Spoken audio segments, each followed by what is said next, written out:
You're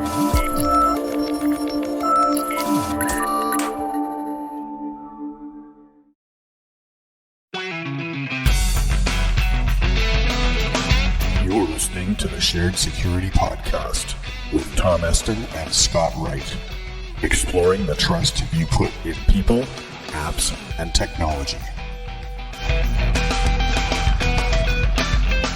This is your Shared Security Weekly Blaze for September 24th, 2018, with your host, Tom Eston. In this week's episode, mobile phone call scams, Pegasus mobile spyware, and the Newegg data breach.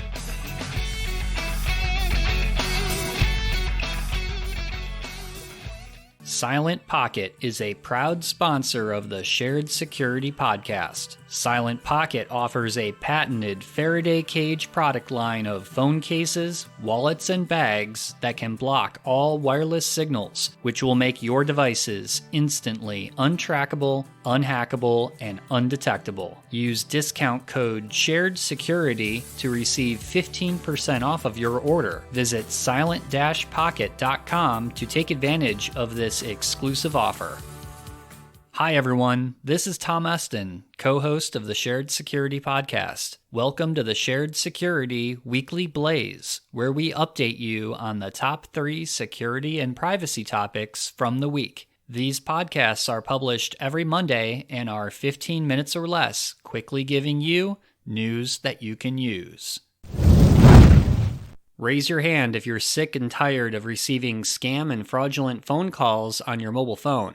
I'll assume that all of you are probably raising your hand right about now, myself included. Well, not to be the bearer of bad news, but according to a recent report, nearly half of the mobile phone calls received in the US next year will be scams. In a report from First Orion, which makes phone call data transparency solutions, notes a dramatic increase in mobile scam calls, quote, from 3.7% of total calls in 2017 to 29.2% in 2018, and that number is projected to reach 44.6% by early 2019, end quote. Many of these calls are using a technique called neighborhood spoofing, which happens when a scammer makes their number look like a real local number, tricking the victim into picking up the call. Since these numbers are typically spoofs of real numbers, sometimes if you call these numbers back, you'll get a real innocent person, not the scammer who spoofed the number. While many of us are either manually blocking scam calls through the features on our phones or using a third-party app to screen and block calls, the best way to stop these calls from happening seem to be with the mobile carriers themselves. First Orion seems to be addressing this with an in-network technology called call printing that is said to significantly reduce the volume of scam calls. First Orion's press release states that this technology will be used by one Tier 1 US carrier this fall. In regards to third-party apps, I recently installed an app called AT&T Call Protect, which seems to work fairly well to block scam calls. This is a free app for AT&T mobile customers. I'd say that it's slightly reduced the number of scam and robocalls that I've received, but I find it's not perfect, as blacklisting scam numbers seems to be an endless pursuit. So what are your thoughts? Have any of you used these third-party scam call blocking apps? If so, we would be interested in hearing what you think about how effective these apps are, so we can discuss on the podcast.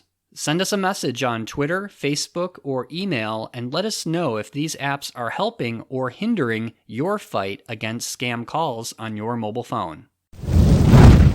In a fascinating report released by privacy and security research group Citizen Lab this week shows that a very sophisticated form of mobile spyware called Pegasus has been found on Android and Apple iOS phones in 45 countries, including the US, UK, and Canada. Some of these countries have been known for questionable human rights practices. Citizen Lab researchers point out that Pegasus is being installed on devices to conduct cross-border surveillance and may be breaking the law in the US, as well as many other countries where Pegasus was found. Pegasus Spyware is sold by an Israeli company called the NSO Group and has been used in the past by powerful nation-states and governments to target human rights activists and other individuals under surveillance for one reason or another. In this recent research by Citizen Lab, they estimate that Pegasus is being used by at least 33 different NSO Group customers. Back in 2016, one of these individuals targeted with Pegasus was UAE activist Ahmed Mansour, who was able to provide Citizen Lab researchers his iPhone to analyze when he received a very odd and strange link sent to him via a text message. When clicking the link, this particular version of Pegasus launched 3 zero-day exploits for Ahmed's particular version of Apple iOS and would have allowed full access to Ahmed's phone, including activating the camera, microphone, and sending off all passwords, text messages, and much more. Ahmed is currently serving 10 years in UAE prison for his postings about human rights abuse in the UAE. Keep in mind that this was back in 2016, and it's reported that Pegasus spyware is much more powerful now and most likely is capable of exploiting even the most current versions of Apple iOS and Android phones. Check out our show notes if you're interested to learn more about the NSO Group and its origins. Of course, there may be lawful uses of Pegasus spyware to either prevent terrorism or as part of a criminal investigation for national security. However, when a company starts selling very powerful surveillance spyware to any government willing to pay a very high price, side note,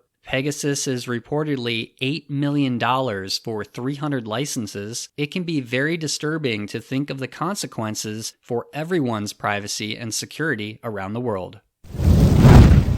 Newegg, which is one of the largest online electronic retailers in the US, became the latest victim of yet another customer credit card data breach this past week. The attack on Newegg exposed the credit card information of anyone purchasing products for more than a month between August 14th and September 18th of this year. This latest breach has been linked to the recent series of data breaches tied to the Magecart criminal group, which is to blame for similar credit card breaches of British Airways and Ticketmaster. The Newegg attack is very similar to the British Airways breach in that a simple JavaScript code was inserted into the checkout process, which would send credit card data over to a Magecart-controlled server. Newegg customers would have no idea that their credit card information was being compromised, and their order with Newegg would process as normal. No statement has been released yet from Newegg regarding how many customers were affected or what specifically the attack vector was.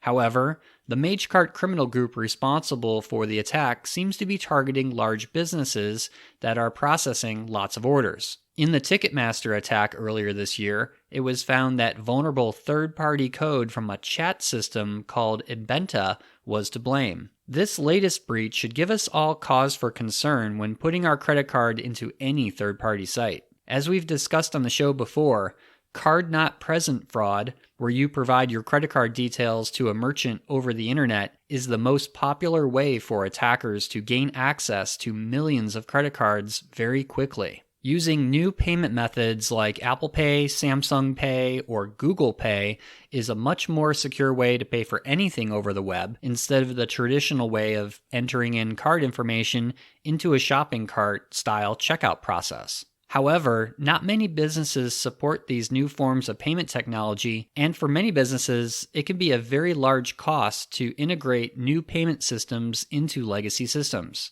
Until businesses decide to make the investment, perhaps after they've fallen victim to yet another credit card breach, we all need to keep a close eye on our credit card statements and perhaps think of alternative ways to pay for products and services over the web. That's a wrap for this week's show. Be sure to follow the Shared Security Podcast on all the regular social media channels like Facebook, Twitter, and Instagram for frequent posts, commentary, and updates. If you have feedback or topic ideas for the show, you can email us at feedback@sharedsecurity.net. First-time listener to the podcast, please subscribe on your favorite podcast listening app such as Apple Podcasts or on our YouTube channel. Thanks for listening, and we'll see you next week for another episode of the Shared Security Weekly Blaze.